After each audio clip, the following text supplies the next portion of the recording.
Hey, what's up? So another manga spotlight for today. This manga here is called Akuryo by Akihiko Takadera, and it translates to something like the evil spirit. So this manga specifically, I only read recently, and I didn't want to do a spotlight on this just because it's a completely new mangaka for me.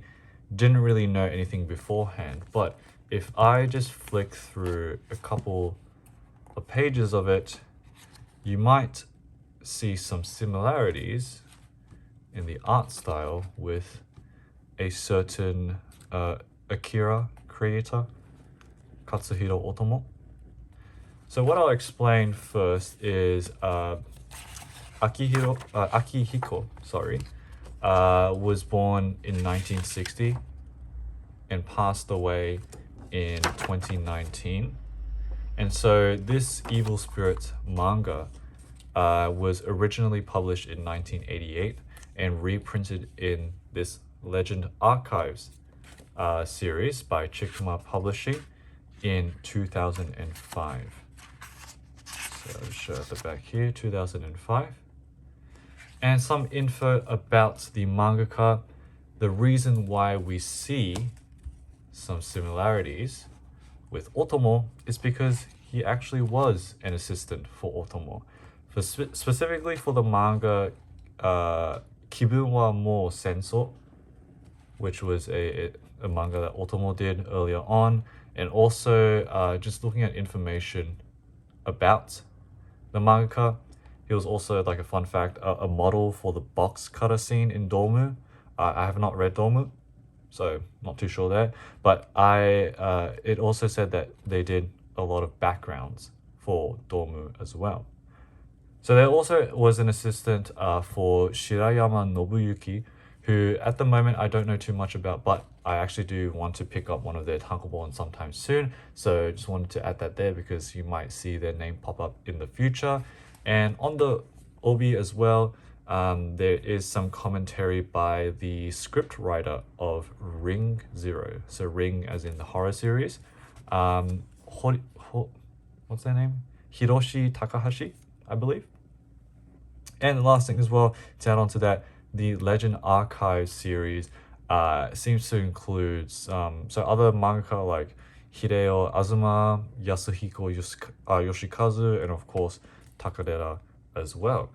So I'm going to start off with a spoilerless review of this manga before I do dive into spoilers in case anyone does want to read it for themselves. So this manga though is currently not translated into English, so just in Japanese to my knowledge. So what this manga is about, the premise of it, it's like a ghost or curse horror story. And I'll also show off the color page here. So it's a horror story that spans over a couple of different time periods. It's about the interaction between the past, the present, and I guess the future as well. So generally, if I were to explain it without spoiling too much, we start off with a family who encounters a sort of curse in a specific mansion that is of great importance throughout the story, and we follow the development of the story over different time periods. So we follow this family, we follow the family's children, that sort of thing. And to be honest, to me, it felt like a very standard horror story. My gripes with it were that it was very slow, and a lot of lore dumping. So a lot of just information overload, to be honest, of the history of specific locations, the background as to why the specific curse or evil spirit is haunting the place. So this is not really a spoiler on screen right now, but just showcasing what it kind of looks like, or like a manifestation of what it's supposed to look like. But still on the spoilerless end, I would recommend this if you do enjoy lots of lore dumps. So if you do enjoy stories where they just go into long dialogue about the past, about history, about folklore, that sort of thing, and if you love stories that move between or that have interactions between the present and the past. So on top of that, the art, it's great, looks great, but to be honest, a lot of the pages in this manga is just talking, dialogue. So I think that was my main gripe with the story overall. But other than that, without spoiling anything, we are following the journey and the story of this cursed spirit and how these people on this island deal with it. So what I'm going to do now is I'm just going to go back. This is going to be the review with spoilers. This is where I'll explain the story. And I guess the reason why I'm doing this is I might just adopt this as a future format. You know, going through with the spoilerless review and then explaining the stories themselves. So we'll start at the front again. And what we have here is we started with the family first. So Ryoko and Takashi, they get married and they move away to this sort of I think it was an island somewhere, but there's a specific mansion on the island.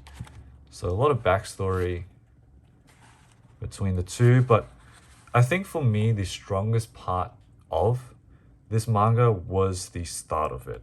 So introducing and setting the scene, especially with these little panels here where you see Takashi running in this sort of dreamscape. So those panels, they kind of go back and forth. He's like an artist. This is one of the dreams he's having. Here he is just suffering from this nightmare. And so we get a lot of these frantic panels of him coming to this, running towards this mansion. And of course, very concerning as he starts drawing it out as well. So a lot of creepy things happen. They visit this mansion where we get the specific reveal of the curse that I showed before. But this one specifically, this panel here, was something that kind of scared me. I know it's very small, but the way that his eyes are drawn there just creeped me out so much. But yeah, this is essentially where this so-called evil spirit pops up. And one thing as well that is a really big point. Yeah, so one big thing that is a big part of the plot is that once the spirit appears, you see it sort of affecting Ryoko's baby. And so that's how we sort of end the first section of the manga with Ryoko's baby being born. So that was, in my opinion, the best part of the manga, because as we move on, we follow a lot of just lore dumping. So some still really cool panels that are quite mysterious, but we do follow the daughter this time, Mariko. And straight away, or maybe not straight away, we're introduced to her and like another relative having psychic powers. So for me, I didn't really prefer that. I didn't really like that too much, how they were immediately introduced to them getting psychic powers. They go to the mansion and they see a lot of weird things happening, like this sort of ghost appearing and just disappearing. But I think one of the strengths, definitely, specifically regarding the art, is the architecture and the landscapes. Very creepy, even though they are quite normal scenes. So this is what I was talking about in terms of the lore dumps, going back in history and just explaining everything, all these festivals and whatnot.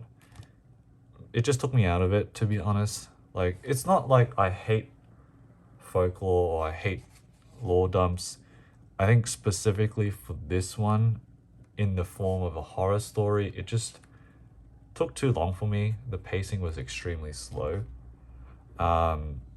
You know, even as I'm flicking through all of this, it's kind of still on the same part of the plot where they're learning more and more about the history of this place, which I kind of turned my brain off after a certain point because I, to be honest, got kind of bored. But slowly and surely, some bad things begin to happen. People start getting possessed. People start being like beat up and targeted. Very creepy panels throughout. And once in a while, you'll get these horrific scenes of just ghosts appearing.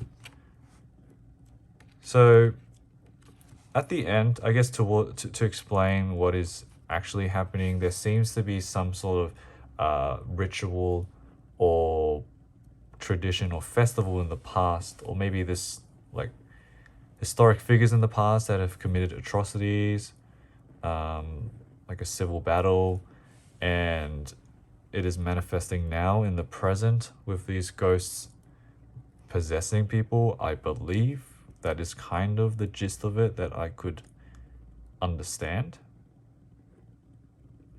But yeah, throughout this, all I was just thinking is just very Otomo-like, the artwork.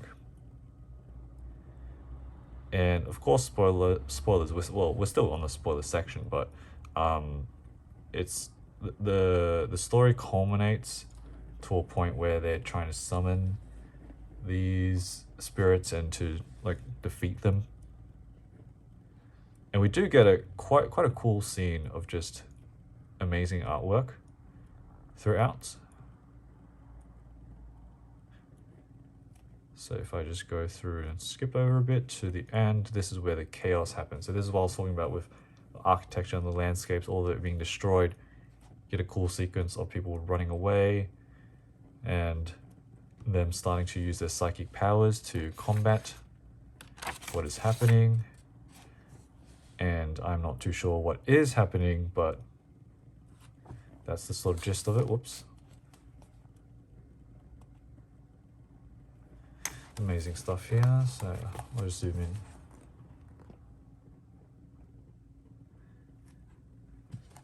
Crazy, chaotic.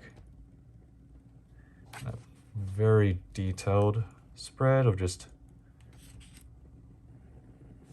I guess, the two, Mariko and her relative defeating this evil spirit or cleansing. Not too entirely sure. I mean, this manga, there was so much. I just didn't understand all of it. So I'm only just explaining the gist of it and what I thought about it. And yeah, it sort of just ends there after they cleanse spirits. And towards the back, also really cool, we get some color illustrations. This is Mariko, black and white version. Mariko and her cousin, I believe. Black and white as well. And a little section of sketches. And the commentary, or the afterword, by Takadera. And some other list of works that he's done. Gorgon Box, looks quite interesting. I do want to, I'm not turned off by Takadera just because of this. I do want to get Gorgon Box one day. Apocalypse Now, I believe he also did he do the, no, maybe I was mixing it up with another artist. But this is the commentary by the Ring Zero scriptwriter. And yeah, so that was Evil Spirit by Takadera. Love the cover art, by the way. This is one of the main reasons I picked it up, because I didn't really know anything about it, but the cover looked cool. But yeah, overall, to be honest, not my thing. And I'm totally fine with that. Still a really cool book, a very high quality book. it's a heavy one. The paper quality is very good as well. So I think very fitting for the series that is titled The Legend Archives. Just maybe might not be my thing. So I guess if you do like Otomo, his art style visually, if you do prefer horror stories, as I said before, specifically with lots of lore dumping, then you'll probably enjoy this one. But personally for me, not that great, but still an experience reading it and discovering this manga. I will try to get Gorgon Box next by them, and we'll see how it goes from there. So yeah, I hope you enjoyed this one. We'll see you in the next video. Bye.